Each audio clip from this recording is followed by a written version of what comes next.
Welcome back once again to your YouTube channel ENC Educate. In this episode, we are going to write the answers of textual activities. Activity 1 is read and respond. The first stanza of the poem, If, speaks about the need for self-confidence. Do you agree? Why? Answer: Yes, I do. Nothing can be achieved without self-confidence. What does the poet say about patience? Successful people practice patience. Nothing could be gained without patience. The proverb, slow and steady wins the race. Haste makes waste. Substantiate this. Explain the poet's views on honesty and fortitude of character. Never follow the liars who tell you lies and start telling lies. Even if a liar may be successful temporarily, he may not be respected in the society. Finally, a liar would meet with the failure and put to shame. Fourth question, that is lines 5 to 7 speak about the need for righteous behavior in the face of unrighteousness. How far do you agree? The answer goes, the lines are rightly stated. We should face righteous behavior which, once again I will read that sentence, we should face unrighteous behavior with the righteous behavior. There is again with this there that you must cut it. The lines are rightly stated. We should face unrighteous behavior with the righteous behavior. Full stop. We should conquer hatred with the love. So these are paradoxes, contradictories. Hatred opposite love. Unrighteous with righteous. What is the poem's approach to dreams and longings? The answer goes, it is better to dream, but don't make dreams your master. You may have longings, but don't resort to crooked way to achieve your longings. That means you can have your longings, your wishes, but don't fully depend upon crooked ways to achieve your wishes or desires. You may think, but our aim is not thinking. Our goal is to act and achieve our aim. The next question. The poet believes that success comes from self-control and a true sense of the value of things. Express your views on this. The answer goes, success emerges from self-control and a true sense of the value of things. All that glitters is not gold. Appearances are deceptive. Apt proverbs during this situation. We will go astray without self confidence. Unless we know the true value of things, our efforts will be in vain to get things that have no true value. Another question. Never breathe a word about your loss. What impression do you get about the poet when you read this?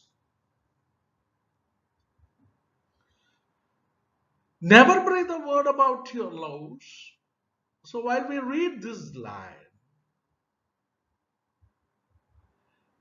we can understand that the answer is the poet is a strong willed person, good at keeping secrets, rejects the sympathies of people, and keeping fortitude and courage to suffer adversities without sharing.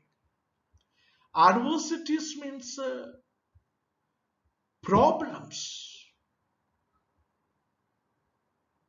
and poet does not want to share his problems with others.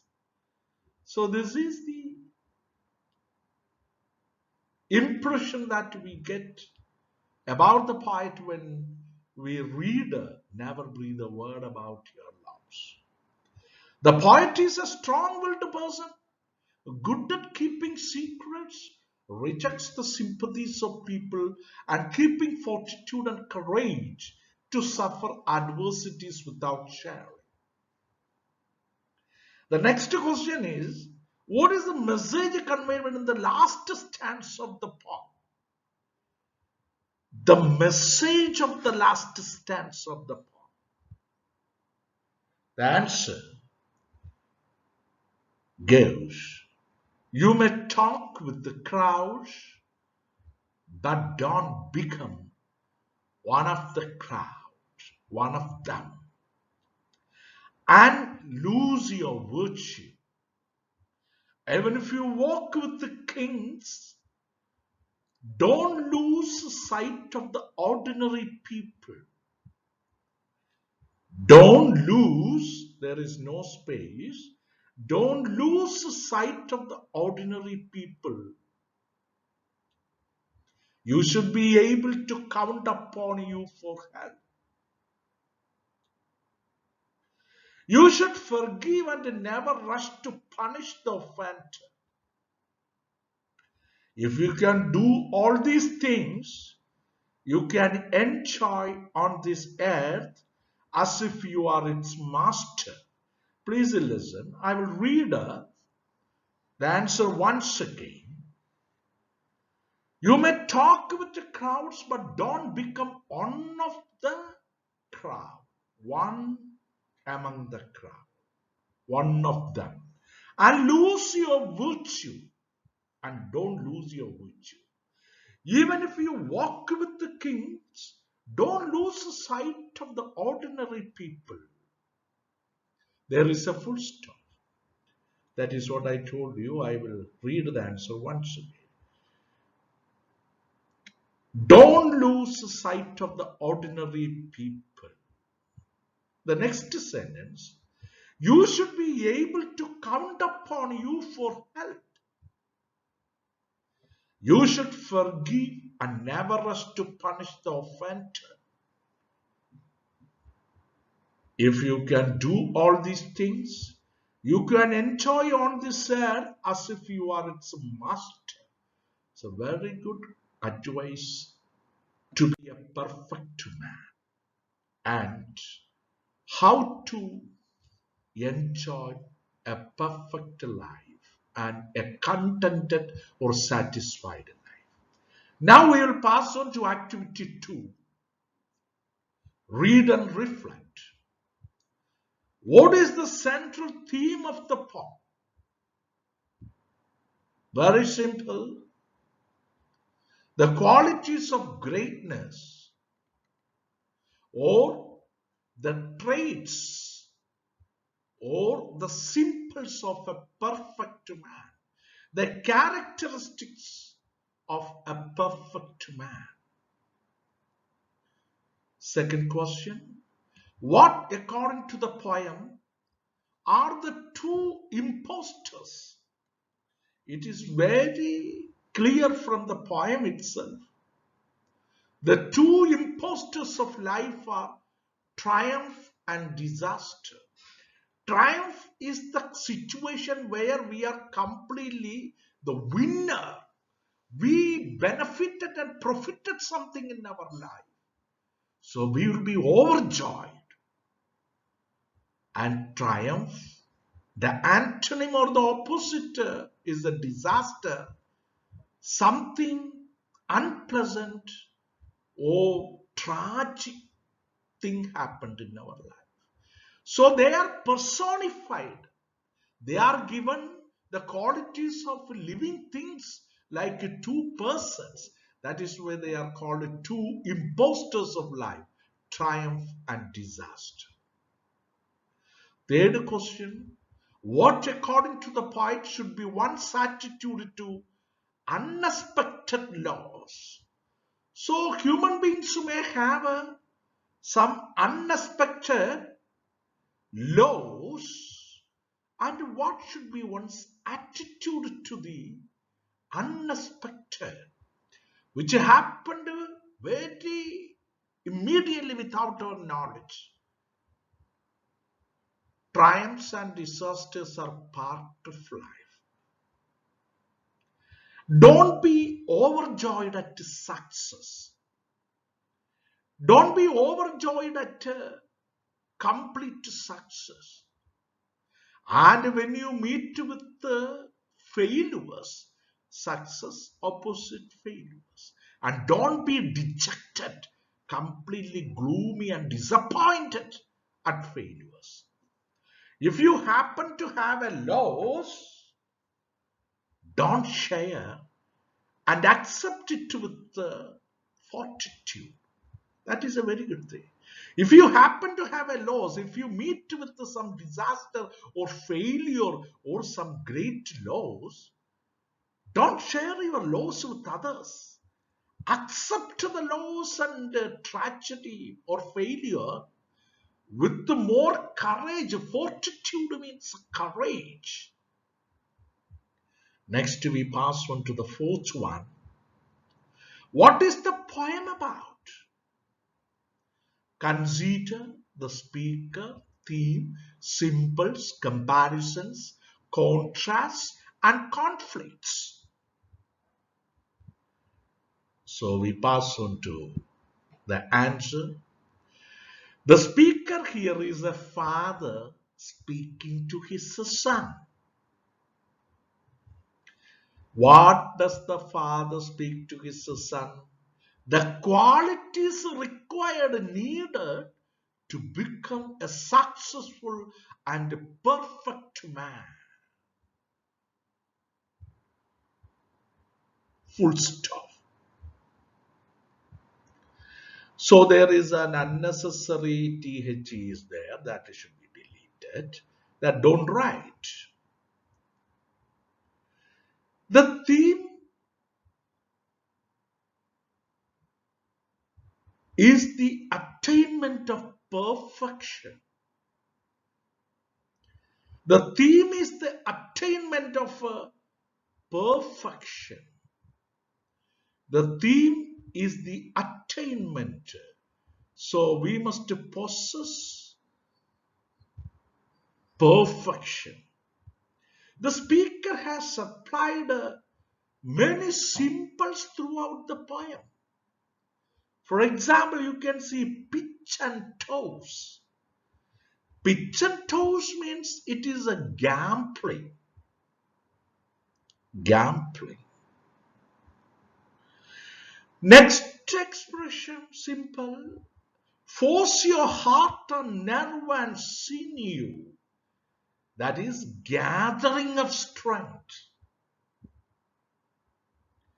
60 seconds worth of distance run, that is delayed action. Action is getting delayed, waiting.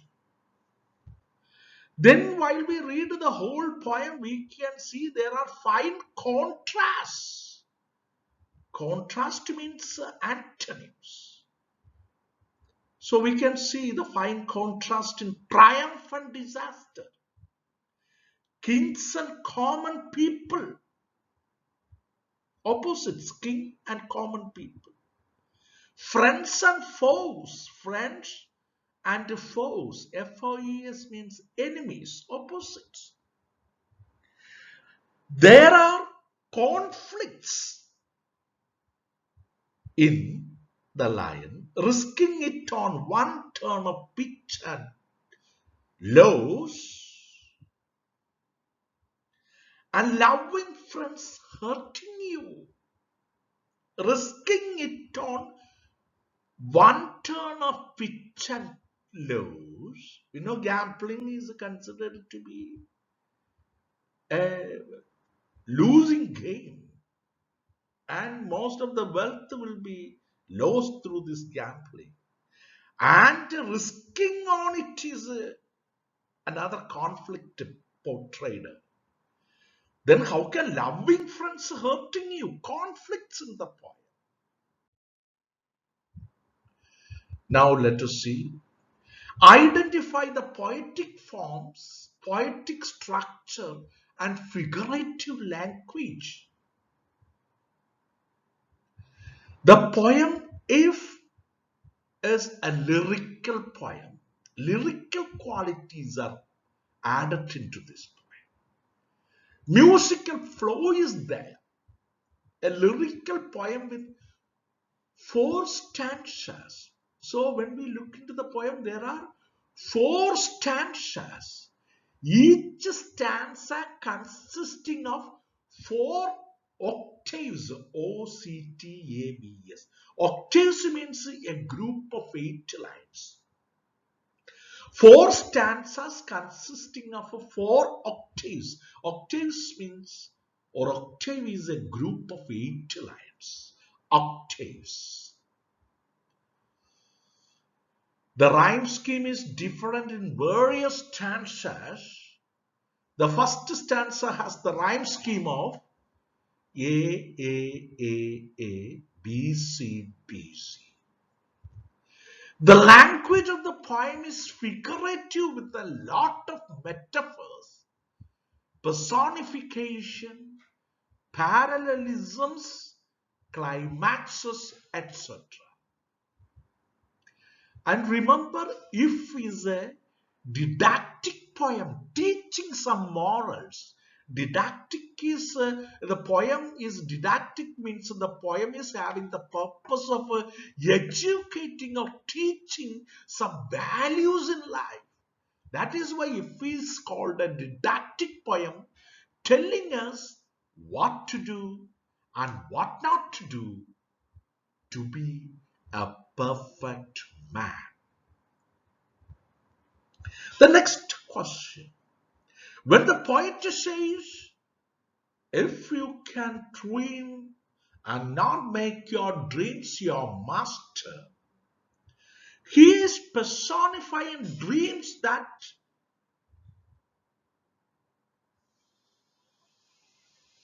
this is not necessary there.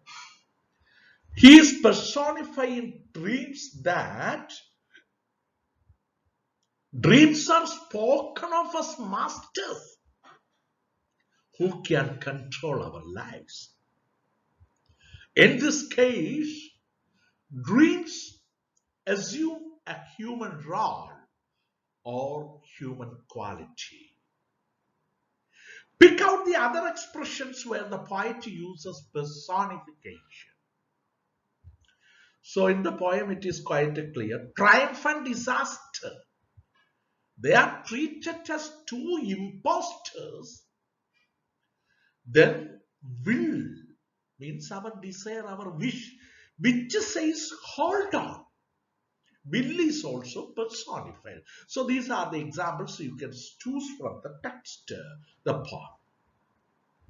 Another question is, unforgiving minutes is a metaphoric expression as it refers to time that waits for no man. It is like a race where every second is important. Now, identify other metaphoric expressions used in the poem. So let us see. Metaphoric expressions from the poem we deal in lies, twisted by nails, one heap of all your winnings, never breathe a word, unforgiving minute, 60 seconds worth of distance. So another question, what do names represent? Names represent dishonest people. It is quite clear in the textbook itself. Then another question, what other symbols are used in the poem if? Deal in lies, making one heap of all your winnings, risk it on one turn of pitch and toes, breathe a word, force your heart, nerve and sinew. So these are the symbols used in the poem. Symbols used in the poem. So I hope you have come across very important questions. Think and reflect, read and respond. And all these answers, when you write like paragraphs together, it will be the critical appreciation of the poem. If don't go for any other answer for the critical appreciation of the poem, If by Rudyard Kipling. You summarize all these questions, answers, and write like paragraphs, and some of the summary of the poem If, it will be a very good critical appreciation of the poem If. Next class we will come with some grammar portions. If conditional clause, zero conditional, type 1 conditional, type 2 conditional, and type 3 conditionals, and cohesive devices and application of certain grammar items. Then we will pass on to the next lesson, Unit 2, and then Gandhi came is the first constituent of the second unit. I hope you have benefited. So watch all the classes, write down the notes systematically. You will be in a position to score A+. Wish you all the best. Thank you.